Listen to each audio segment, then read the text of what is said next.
देखिए, राज्यसभा की अवधारणा जो है, जो आई वो अमेरिका में सेनेट और हाउस ऑफ लॉर्ड्स ब्रिटेन में, दोनों से प्रेरणा लेकर के भारत की संविधान में जब संविधान बन रहा था तो राज्यसभा के गठन की बात की गई। देखिए, उच्च सदन के पक्ष में बहुत सारे तर्क दिए जाते हैं और विपक्ष में भी तर्क दिए जाते हैं। राजनीति शास्त्र के एक विद्यार्थी के रूप में उच्च सदन न हो, इसके पक्ष में एक बड़ा तर्क ये दिया जाता है।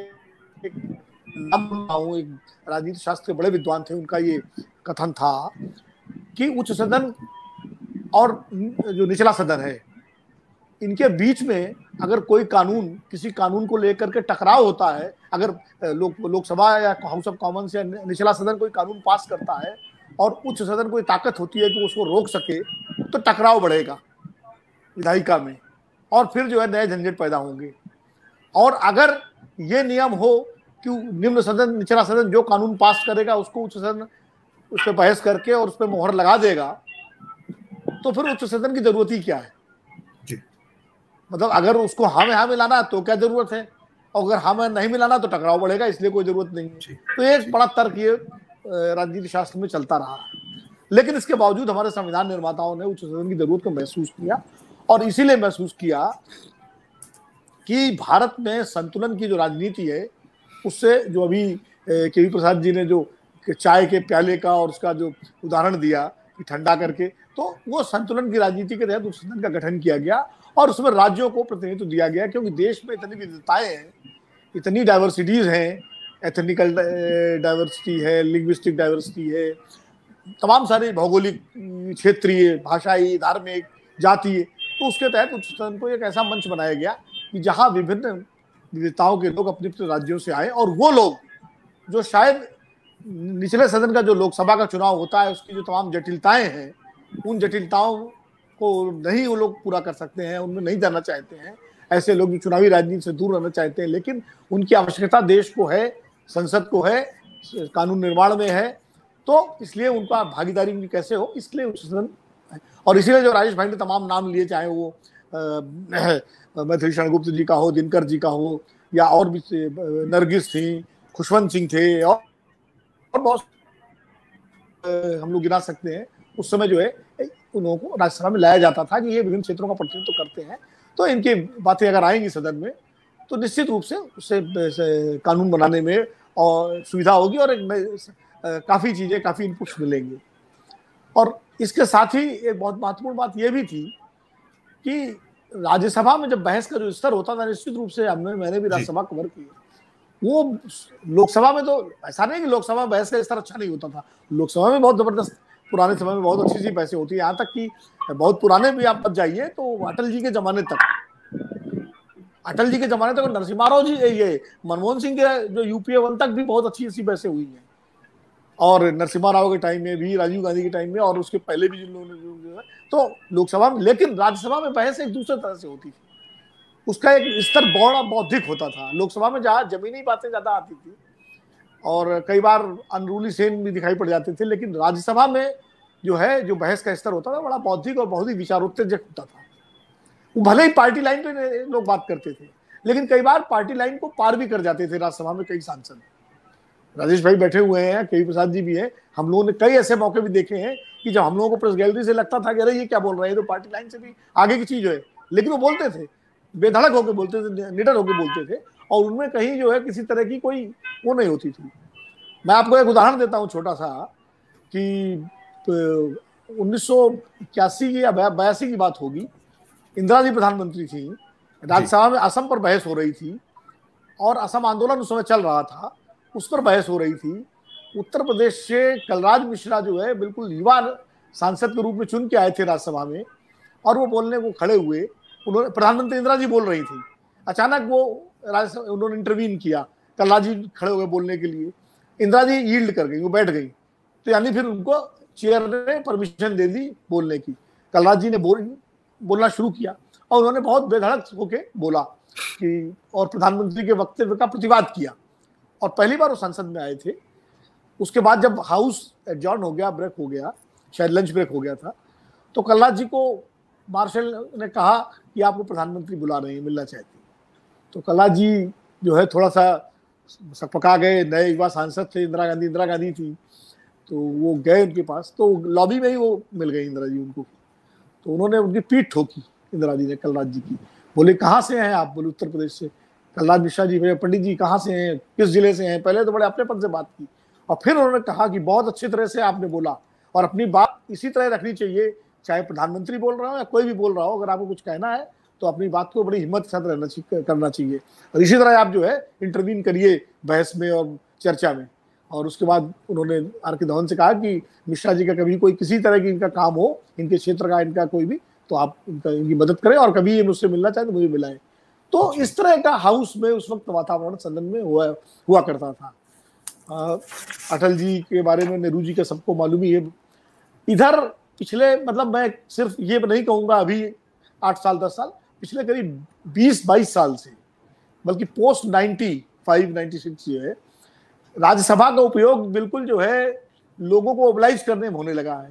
उद्योगपति को, किसी अपने संकट मोचक को, पार्टी के उन नेताओं को जो चुनाव नहीं लड़ सकते लेकिन संकट मोचक हैं, तो वो राज्यसभा में ही आएंगे। अब बहुत सारे हम लोगों के राजनीतिक मित्र लगातार राज्यसभा में ही रहे, पूरा राज्यसभा में ही उन्होंने अपना जो है राजनीतिक जीवन काट दिया। अरुण जेटली जी लगातार राज्यसभा में ही रहे, अहमद पटेल जी एक बार लोकसभा में जीत करके आए थे, 1-2 बार, बाद में राज्यसभा में रहे।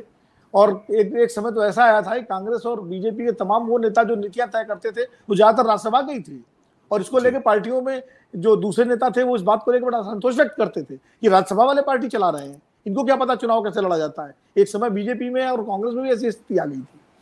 तो कुल मिलाकर के राज्यसभा का उपयोग जो है, जब मोबिलाइज करने के लिए, नेताओं के लिए एक चोर दरवाजा बनाने के लिए, एक रास्ता देने के लिए। अब मनमोहन सिंह जी 10 साल राज्यसभा में रहे, प्रधानमंत्री रहे, जबकि वो प्रधानमंत्री अगर थे तो उस वक्त लोकसभा का चुनाव जीत के कहीं से भी आ सकते थे।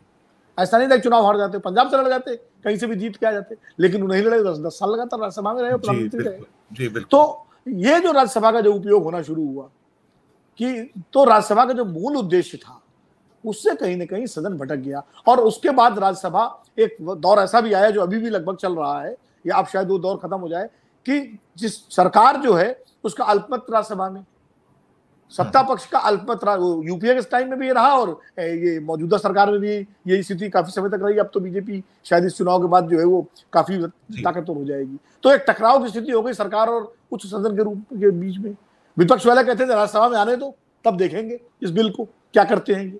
और कई बिल इस मामले में लटके भी, अटके भी, और कई बार ऐसे दृश्य भी उपस्थित हुए, खासकर जो तीनों कृषि कानून जब पास कराए गए, वो किस तरह पास कराए गए राज्यसभा में, कैसे पास कराए गए, हमारे सबके सामने है, क्योंकि उसमें बिल्कुल अल्पमत था, सरकार पास नहीं कर सकती, तो धक्का मुक्की पास कराए गए। यानी जो चीजें जिसके लिए सदन बना था, कि जो बहस लोकसभा में नहीं हो सकती, जो बिंदु लोकसभा में नहीं आ सकते, वो राज्यसभा उन कमियों को पूरा करेगी, उच्च सदन पूरा करेगा उनको।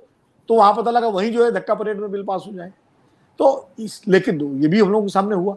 और अब क्या हो गया है, अभी पिछले दिनों हम लोग एक चैनल पर, राजेश भाई भी थे, डिस्कस कर रहे थे कि राज्यसभा में भी चुनावी जोड़ तोड़, लोकसभा का चुनाव, विधानसभा का चुनाव, कि भाई अगर अब 4 राज्यों के विधानसभा चुनाव होने हैं तो उनका प्रतिनिधित्व दिया जाए। उस राज्य में आदिवासी ज्यादा है तो आदिवासी लाया जाए, वहाँ ब्राह्मण ज्यादा है तो ब्राह्मणों को दिया जाए, वहाँ ठाकुर ज्यादा है या वहाँ पिछड़े ज्यादा है। अब राज्यसभा के नुमाइंदगी में भी ये सब चीजें, इनका कंसिडरेशन हो गया, जो पहले नहीं होता था। पहले कंसिडरेशन दूसरे थे, जिनका जिक्र राजेश बादल जी ने किया। अब जो है कंसिडरेशन ये होने लगे। जैसे अभी जो राज्यसभा के चुनाव इस समय हो रहे हैं, तो मैंने ही एक जगह कहा एक चैनल में कि भाई 3 राज्यों 4 राज्यों में चुनाव होने और आदिवासी बहुल राज्य हैं, और कांग्रेस ने एक भी आदिवासी को उम्मीदवार नहीं बनाया। उस पर राजेश भाई ने टिप्पणी भी की, भाई राज्यसभा के चुनाव जो है कोई आदिवासी इसके लिए नहीं होता है, लोकसभा विधानसभा चुनाव के तहत ये चुनाव जो है ये उच्च स्तरीय सदन है और इसकी अलग क्राइटेरिया रहे हैं। तो मेरा फिर प्रश्न ये था कि भाई चलो उसी क्राइटेरिया से लोग आते, तो वो भी तो नहीं समझ में आ रहा कि आप जो है अमर्त्य सेन को ले आए होते, आप जो है किसी और बड़े विद्वान को लेके आ रहे होते तो समझ में आता। अब तो अच्छा, बिल्कुल सही बात है, अब सचिन तेंदुलकर को लाया गया यूपीए के समय में, उन्हें भारत रत्न भी दिया गया, राज्यसभा भी दी गई, और ये कहा गया कि इससे पूरा युवा जो है वो एकदम से, चूंकि आइकॉन है ये पूरा यूपीए के पक्ष में, कांग्रेस के पक्ष में हो जाएगा, ये तर्क दिया गया। उसी साल, एक ही साल भारत रत्न भी दिया गया, राज्यसभा भी दी गई। नतीजा चुनाव में देख लिया लोगों ने कि क्या युवा किधर था और सचिन तेंदुलकर एक तरफ थे। और बाद में नतीजा ये हुआ कि राज्यसभा की कार्यवाही देखिए, शायद वो विदाई के समय उनका भाषण था और या जब उन्होंने शपथ नहीं दी तब 2 शब्द बोले होंगे। रेखा जी का यही हाल, मैं तो नाम लेके बोल रहा हूँ, बहुत सारे लोगों को हमने, गोविंदा तो लोकसभा में आ गए थे, राज्यसभा में कई, हाँ जया बच्चन का देखिए परफॉर्मेंस कितना अच्छा है, वो कितना एक्टिव पार्ट लेती है राज्यसभा। राज बब्बर जब आए थे राज्यसभा में तो बहुत एक्टिवली उन्होंने पार्ट लिया। ऐसे बहुत सारे नाम है, जो खुशवंत सिंह बहुत एक्टिवली पार्ट लेते थे। तो ऐसा नहीं है कि जो लोग, तो मुझे लगता है राजनीतिक दल जो है, फिर उद्योगपतियों का, उद्योगपति जिस तरह से आकर के, एक उद्योग घराना देश में ऐसा है, वो तो बाकायदा छोटे राज्यों से अपने 1-2 प्रतिनिधि जो है निर्दलीय जितवाता है अपने तरीके से, और वो बाकायदा वो चुन के आ जाते हैं। उसके बाद वो उनके जो इंटरेस्ट हैं पार्लियामेंट, संसद में उनको जो है वो संरक्षण करते हैं। तो राज्यसभा एक तरह से टूल बन गया है राजनीतिक दलों का, उद्योग घरानों का जो है, उनके हितों को की रक्षा का, जो कि लोकतंत्र के लिए अच्छी बात नहीं है। और राजनीतिक दलों ने जिस तरह से अनुशासन के नाम पर राज्यसभा की जो रचना धर्मिता है उस दल की, उस सदन की, उस पर भी एक अंकुश लगाया है। मुझे लगता है कि राज्यसभा को में कौन कौन लोग जाएं, कैसे लोग जाएं, इस पर एक देशव्यापी बहस और विमर्श की जरूरत है। और राजनीतिक दलों को भी इस बात के लिए सोचना पड़ेगा कि राज्यसभा में उनके जो नुमाइंदगी हो, वो नुमाइंदगी सिर्फ उनकी पार्टी की ना करें, वो नुमाइंदगी तमाम विभिन्न क्षेत्रों की भी करें, उन सामाजिक क्षेत्रों की करें जहां से वो आते हैं।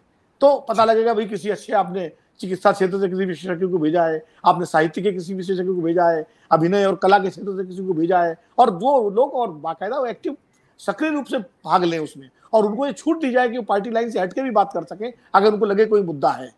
उनके ऊपर ये दल बदल कानून उस तरह न लागू हो, उसकी तलवार, हाँ जब कभी वोटिंग हो, किसी ऐसा विषय हो जिसपे राजनीतिक सरकार के लिए या दल के लिए लाइन का इशू हो, तब तो ठीक है। लेकिन जब वो बोल रहे हो, किसी विषय पे हस्तक्षेप कर रहे हो, तो कम से कम वो अपनी बात खुलकर कह सके।